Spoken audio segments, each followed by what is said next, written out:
Welcome back, everybody. We have made it to Friday. It's June 13th, 2025. Y'all don't forget about Father's Day on Sunday. Today, we're going to talk about a recent court settlement that should have a really big impact on college sports. Columnist and sports reporter Michael Casagrande will join us to help spell that out.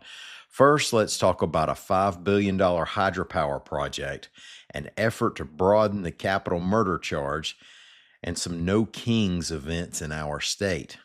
I'm Mike Morgan, and we're down in Alabama.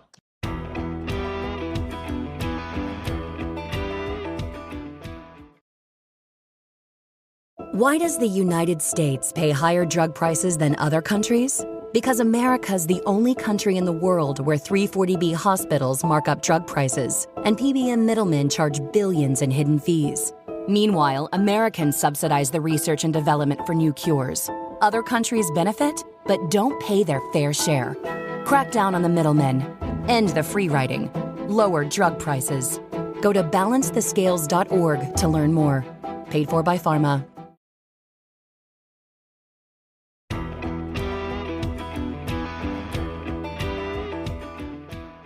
A plan by the Tennessee Valley Authority to place a hydropower facility and a 400-acre reservoir on Sand Mountain was laid out for hundreds of residents at Pisgah High School, reports AL.com's John R. Roby.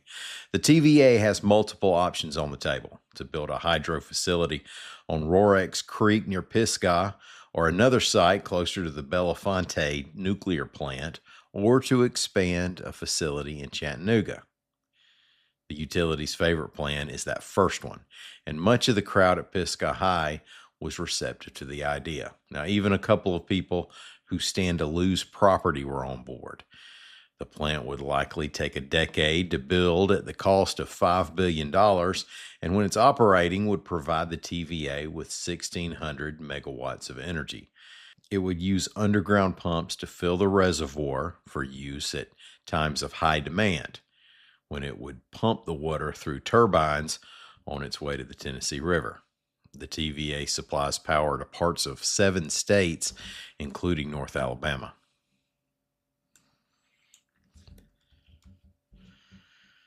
Well, let's do our first 2026 legislative session story.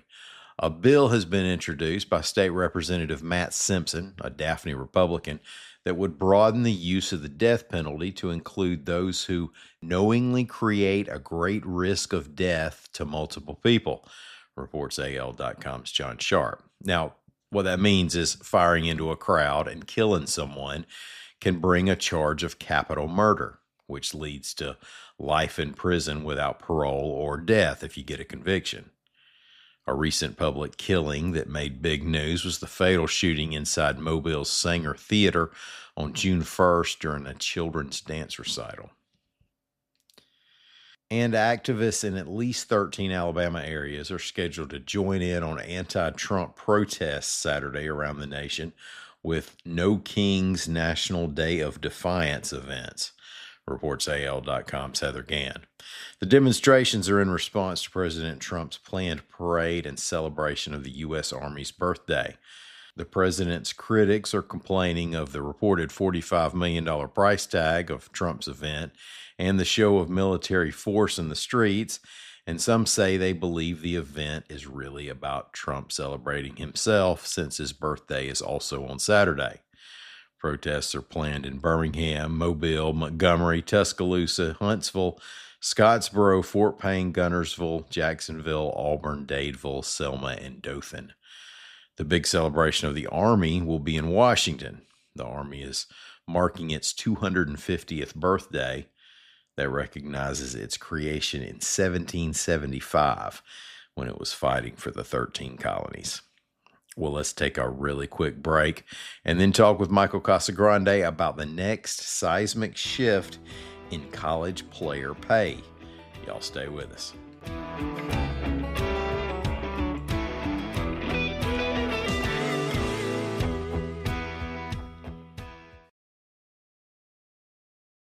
The spirit of innovation is deeply ingrained in America, and Google is helping Americans innovate in ways both big and small. The Air Force Research Laboratory is partnering with Google Cloud using AI to accelerate defense research for air, space, and cyberspace forces. This is a new era of American innovation. Find out more at g.co/American innovation.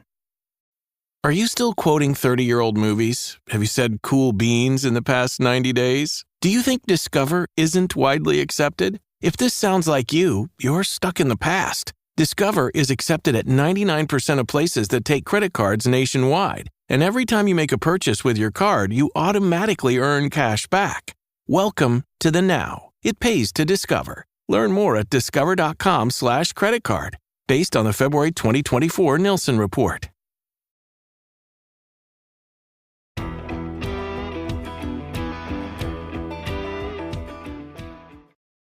Hey, thanks for staying with us, everybody. We're going to veer into the sports world a little bit today, as we tend to do sometimes. A week ago, a settlement was reached in House v. NCAA, which was a years-long case that started when a college swimmer sued over revenue sharing. And it looks like, yet again, we're fixing to see some upheaval in the athlete labor market. I wanted to bring to Down in Alabama studios today Michael Casagrande. He's a sports columnist and senior sports reporter at AL.com, who spent more than 10 years, I believe, on the University of Alabama sports beat. Michael, welcome aboard. Hey, thanks for having me. Yeah, this case has taken a while to percolate. Tell us a little more about the court's decision. What might be the immediate impact? Yeah, no, this is years, probably decades in the making, but years in the making. The idea that the athletes, student athletes in college sports will begin to share the revenue, the billions in revenue that now come into college sports, mainly the SEC, the big schools, the Alabamas, the Auburns. There's been NIL for 4 years, where they can make their money on the name, image, and likeness. But a big part of that, their name, image, and likeness, is used in the broadcasts that generate billions of dollars in revenue, and that's the main revenue source that they're kind of going after. That's their name, image, and likeness is being used all over that to generate these huge contracts that the schools, the conferences have signed. And it hasn't always been the case. It hasn't always been this multi-billion-dollar industry that's really exploded in the last 2 decades, the last decade for sure, where coaches went from being wealthy to being rich to being wealthy. Administrators, everyone else is getting rich around college sports. And it's not that there was no benefit to athletes in the past, but this is kind of leveling things up to some degree, because they shouldn't be the only ones who don't get a piece of this pie. Obviously, there's tons of revenue to share at some schools. You reported Alabama was, I think, nearly $250 million, but there's a lot less at other schools. Correct. There is an equity problem here. Am I right? Yeah, and it's not every school is not required to join in this. That you can either opt into this settlement or you don't have to. Recruiting wise, I mean, it's going to really separate, as if they weren't already, the rich and the poor were already pretty well separated. But this will further that void between the two. You don't have to share the $20.5 million this year, which is the maximum that you could share. But yeah, this is not going to be some sort of great redistribution of the talent within the college sporting world. Yeah, not a great evener of the playing field. What effects might fans, Joe Blow at home, see directly? I mean, it's a great question, and I think there's a whole lot of this still to be settled. I mean, I wrote about that they're already raising ticket prices at pretty much all major college football programs. Season tickets are going to be more expensive to renew. University of Alabama is no longer paying the sales tax. It's another way of just increasing the prices to generate a couple $1 million, because it's $20.5 million line item to the budget that they have never had in the past. I'm sure there are ways of making it work, but they're trying to generate more revenue to fill that gap. There are people who are maybe losing jobs. They're not filling every job that's open in athletic departments to try to Mm. tighten the belt somewhat to get to this point. But yeah, I mean, what you see on a Saturday afternoon, it's hard to say exactly what will look different when you're watching a college football game. So much of this is happening behind the scenes, and it's a pain in the neck, I'm sure, for administrators, and that's what you hear the most from is Yeah. athletic directors and everybody who talk about this. And they're earning their paychecks now. They're seven-figure paychecks that they receive. So I'm not Yeah. necessarily as crying a river over that, but Well, you mentioned some of the not filling positions, the cost side.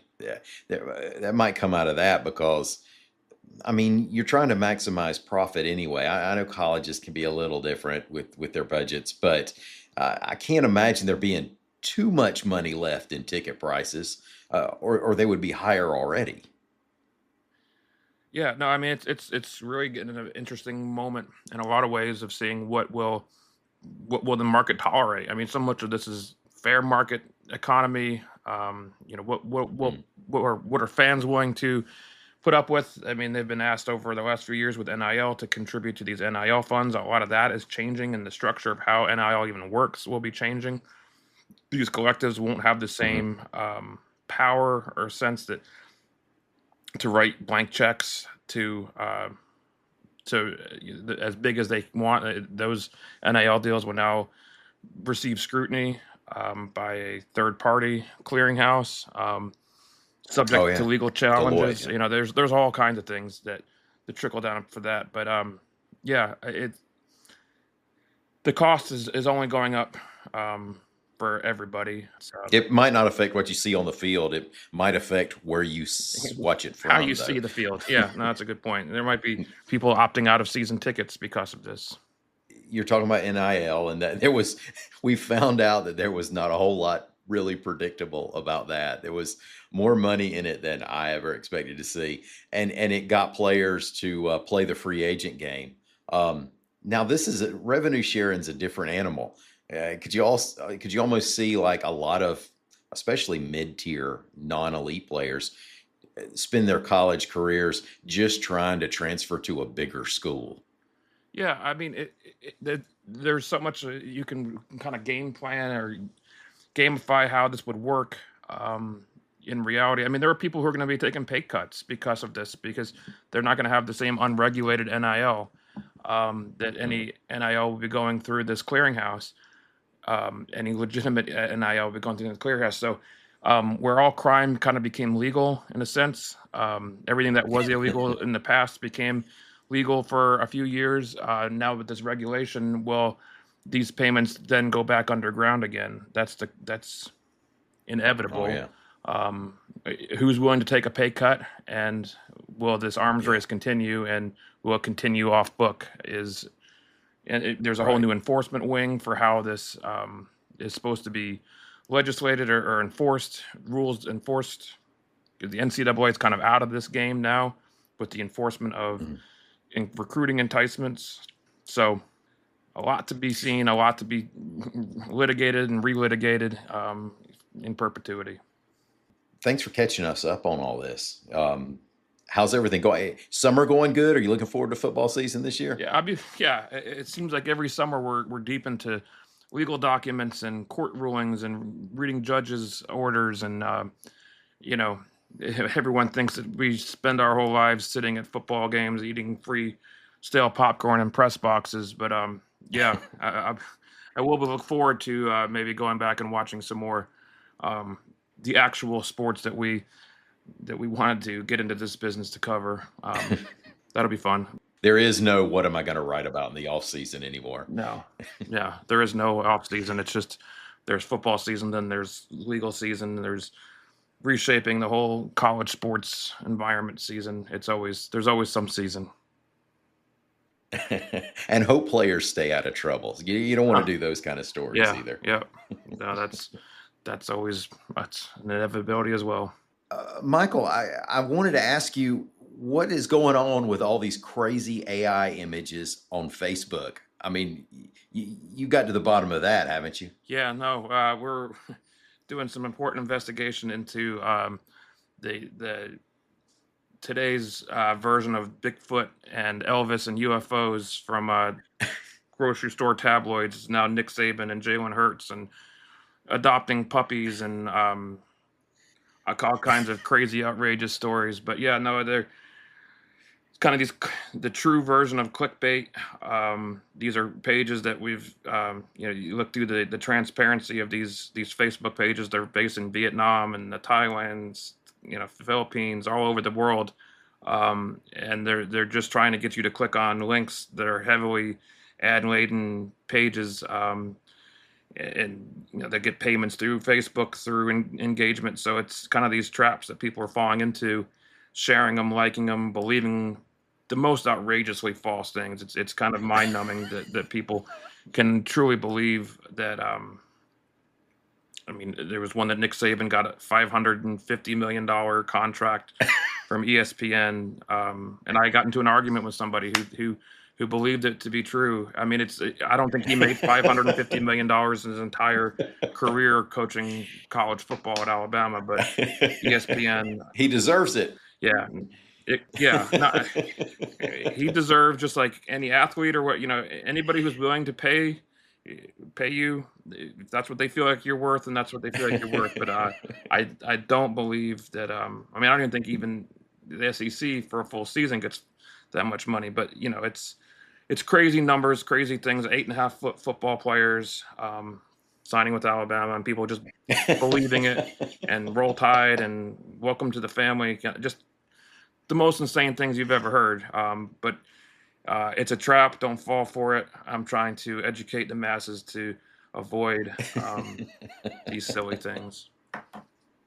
Yeah, watch out what you click on, folks. You know what's not fake that's out there? Anything under Michael Casagrande's byline, unless they steal that next. Yeah, gosh, yeah, they steal my identity, and yeah, good luck.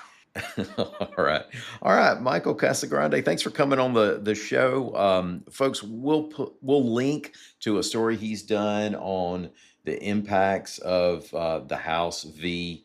NCAA decision, which doesn't mean House of Representatives, by the way. That's the player that brought the suit. We'll link to that in show notes, and his Michael's his author page on the website. Y'all check it out. Follow him and us through the upcoming football season. And we're going to be back here. What day is it going to be? I'm going to say bright and early Monday morning. Until then, as always, y'all come by and see what we're doing anytime you can on the World Wide Web at al.com.